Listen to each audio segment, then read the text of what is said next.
Today was a day for the stars at the 2026 World Cup as Mbappe, Haaland, and Messi all went crazy in their respective games. And we just got to talk about it. It's not going to be your typical match review that I do or match reaction because all of these games, there's just too much to talk about in terms of star power. Not every day has been like this, but today was a feast for the eyes.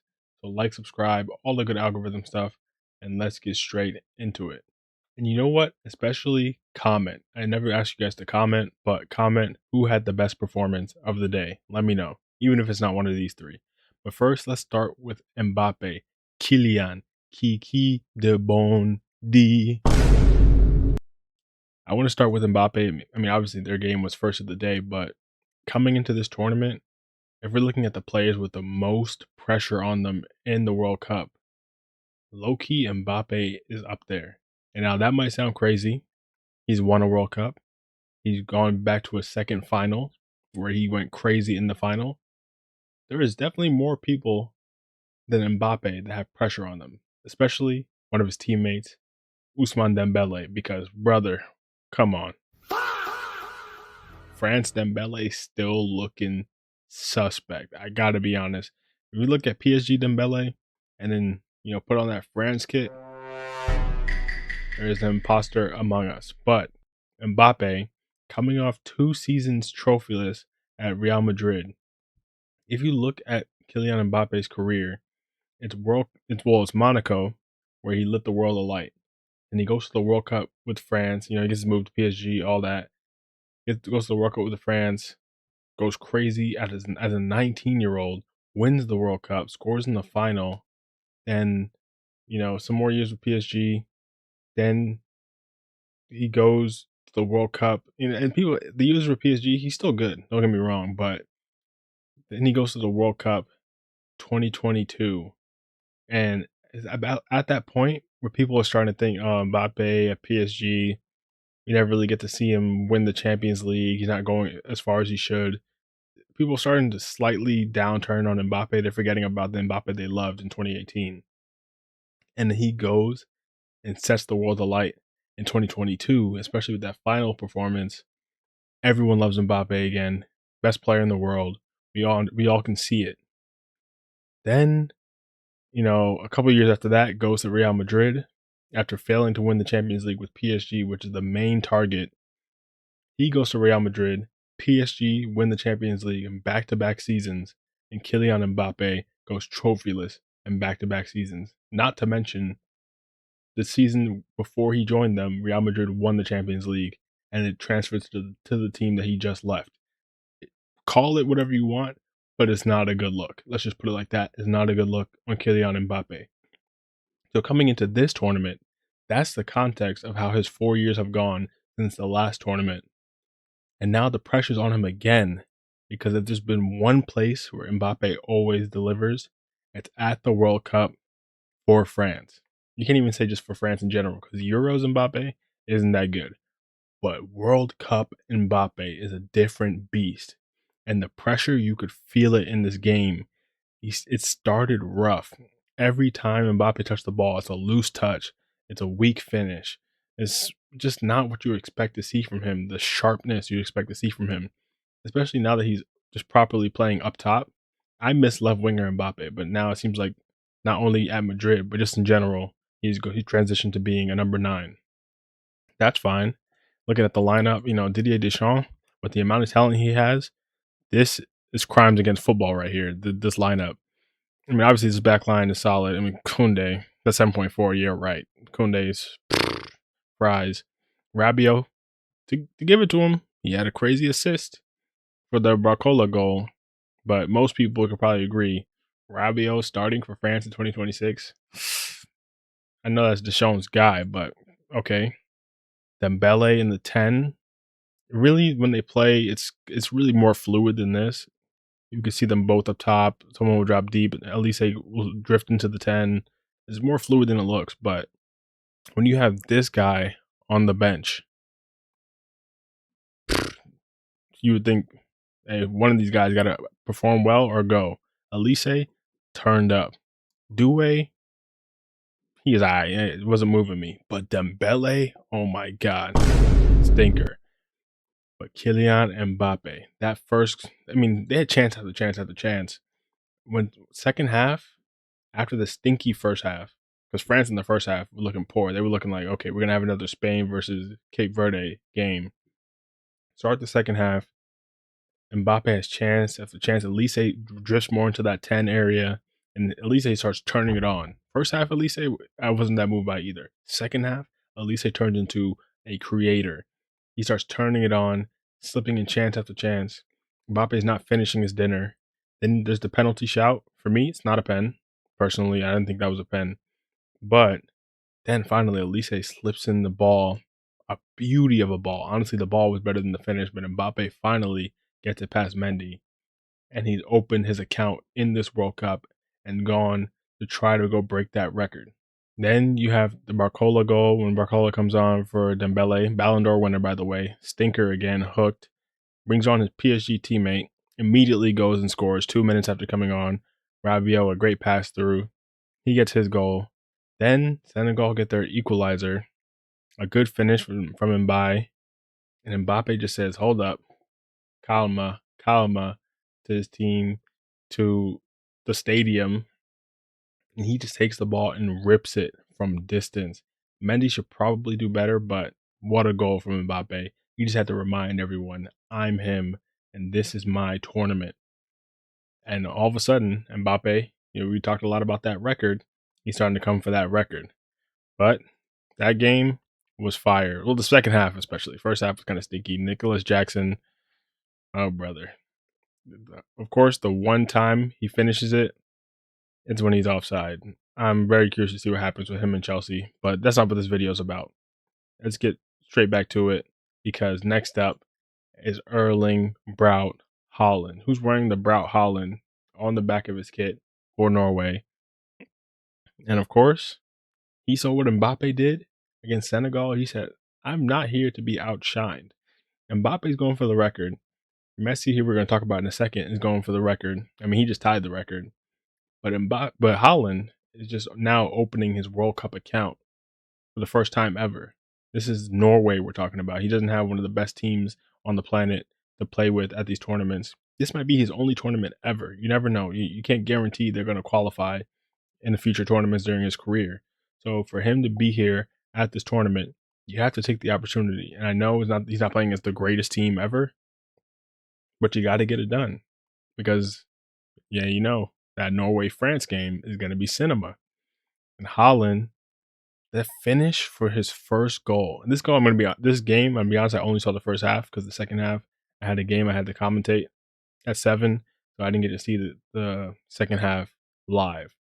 But that first half I watched, and that ball, first of all, the ball from Wolf, De Bruyne-esque. I'm not going to lie, De Bruyne-esque. Whipped right into that corridor of uncertainty. But Haaland reaching out with his left foot as the ball comes across, just to let it hit his foot and hit the back of the net, is the most Haaland finish ever. And that's a true poacher's goal. I love that finish from Haaland. Opens his World Cup account. Amazing. Iraq then equalized with a good header. I think it was someone was played through on the underlap. He just stands it back up. And low-key, this was a great header to dunk on like 3 Norway defenders. But only minutes after that, Haaland said, hold up. Similar to Mbappe. Not long after that, he said, hold up. I got something for you still. And he goes and grabs a second goal. This one is from pure work rate. And this is why I really respect Haaland. It's easy to say, oh, Haaland is a great finisher. He has great positioning, great movement. Okay, sure, all of that's true. But what he's gotten from playing in the Premier League, playing under Pep, earning discipline, is depressing. And for Haaland to just continue to work, and track down that ball. The ball back, honestly, isn't the best, but the keeper has to go to that ball. It looked like his eyes were off the ball. He was like communicating something to his team.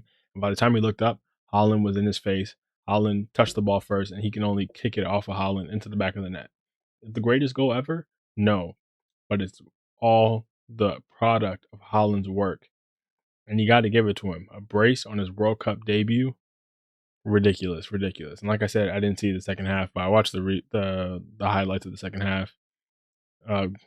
Decent goal where he got up there. I'm not gonna lie, Ostigard for that decent goal, but off the Odegaard assist, hey Odegaard, I was hating. You got your little set piece assist, and then an own goal to end the game. It's unfortunate, but not going to talk too much about this one because I didn't watch the second half. What I did watch though, Argentina versus Algeria. Messi, 2026, in the United States, where he applies his trade now at a club level. Does he still have it?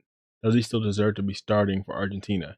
Can he still make a deep run with this team who just won the World Cup and now they're playing with house money? The answer is yes, yes, yes, and yeah, baby. Because Messi went crazy in this game.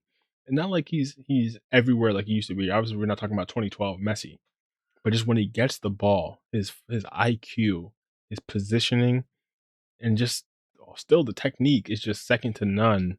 When he gets the ball, the first goal, ridiculous. He's just going through the middle. No one on Algeria wants to pick him up for some reason. So he just keeps going, and just rips one from distance. And Zidane, I want to see what the rating they gave him. 5.2, low-key generous, because I know you're the son of a legend, but poor goalkeeping performance from him, not gonna lie. And Messi opens his account for this World Cup and starts to go for that record. Now here we're talking about Mbappe all the time. Leading up to this World Cup, I'm always hearing Mbappe in the record, Mbappe in the record. He's gonna break the record in the World Cup. No one was really talking about Messi is right there too. Messi entered the World Cup with more goals than Mbappe in a World Cup ever. Obviously, in more tournaments, but still, I think maybe people weren't talking about it because we just weren't sure the level he was still at, because none of us are really watching MLS like that. But Mbappe went and scored 2. He overtook Messi by 1. Messi said, "Hold up, I'm not to be outshined." Messi went and got his first, tied with Mbappe again. Then he said, "Hold up, let me grab another." You think Haaland is the only poacher? Which is crazy. Look at the goals Messi scored. His first goal is like Mbappe's second goal. Then his second goal is not 1-to-1, but it's just anticipation, move, like his placement, his positioning. I think it was who ripped that shot. Was it Lautaro? I forget. Someone rips a shot off Argentina from distance, and then Zidane again. Terrible placement. I want to see who it was. No, Lautaro went off by that point. So it might have been Julian Alvarez or someone, or I don't remember who it was. I honestly can't remember who ripped the shot, but Zidane spills it in a terrible spot, and Messi is just waiting there, moving with the shot, waiting to see which way the keeper's going to spill it, and he just pounces on it, taps it into the back of the net. 2-0, and Messi, 2 goals. He goes ahead of Mbappe again and goes level with R9 and one behind Miroslav Klose for the all-time record. And also scoring all of Argentina's goals, by the way, which just shows how important he still is. And then the third goal, kind of similar to the first one in the sense that I don't know what Algeria is doing, but they're just giving Messi so much space. No one wants to step to him. Everyone's backpedaling. He passes it out to Nicolas Gonzalez. He passes it back in to Messi, who has all day to control it. He just rips it from distance again, back of the net. It's Messi. It's the GOAT. What do you expect? But honestly, what do you expect? 2026. I shouldn't say we should expect much, but he's still the GOAT. And that's why he's the GOAT. That's why he's the GOAT. So, 3-0, Messi hat trick, crucial for Argentina, and he ties Miroslav Klose's all-time World Cup goal-scoring record. This guy, he might end his career with the record, but to be fair, Mbappe could still, let's see who goes further in the tournament. Mbappe could probably still end the tournament on more goals, but Messi might break the record first. He honestly could have done it this game, but then they took him off. It's 3-0. He doesn't need to finish the game. And Loki would have been fun to see him break it in one game, but I think that was the right choice for Messi's legs. He does not need to play 90 minutes, but Mbappe's playing Iraq, in their next game, he might drop a hat trick and go to 17 and break the record. You never know. But overall, what a fun day. If we're talking about yesterday, well, yesterday was just draw after draw after draw. Wait, don't get me wrong, the games were amazing, but it was more just like, oh, watch these teams, these underdogs really fight and compete in these games. Today was about the stars getting it done, saying, I'm not going to let my team be one of these favored teams in the group that's going to underperform again. France got it done. After underperforming in the first half, Mbappe stepped up. Norway, they're not even the favorite in their group, but they're favored to win this game. This was supposed to be the guarantee game for them. Haaland made sure that was the case. And Argentina, not going to be like Spain, not going to be like Brazil or whoever else. They're going to get the job done. And it came through Leo Messi, the GOAT. What a day of football. A lot of fun. There's still another game coming up in like half an hour when I'm recording this. So much football to watch. Probably going to watch that one too after I upload this one. But like, subscribe, all the good algorithm stuff, because tomorrow, Cristiano Ronaldo. I almost forgot to mention him before I signed off this video. Cristiano Ronaldo. You just watch your number one rival, Messi, drop a hat trick in the 2026 World Cup, where he's older than you were in the 2022 World Cup, where you got hooked by Portugal and they brought on Gonzalo Ramos, who scored a hat trick. Come on, bruh. Come on. People going to say, oh, there's no pressure on Ronaldo. He's in his 40s, whatever. You wanted to still be on this Portugal team. You got selected. You have to now go prove, similar to how Messi just did, why you're still necessary for that country. I know you're the GOAT of your country and one of the GOATs of all I'm going to say the GOAT of all time, one of the GOATs of the sport, but that doesn't guarantee you a spot on a plane. And for him to still be on that plane, you got to go now prove yourself the way your rival did and the way the next generation rivalry both did. Because it's Messi, Ronaldo, and it's supposed to be Mbappe, Haaland. Obviously, Lamine came and disrupted that, but really, this is the next rivalry. And they both went and did it, and your rival still went and did it at his age. So, Ronaldo, tomorrow, it's your time. Show us something. I would love to see it. I'm not even hating. I would actually love to see it. So, like, subscribe, all the good algorithm stuff. Tomorrow, Portugal plays, England plays. It should be more fun. See you guys next time. Peace.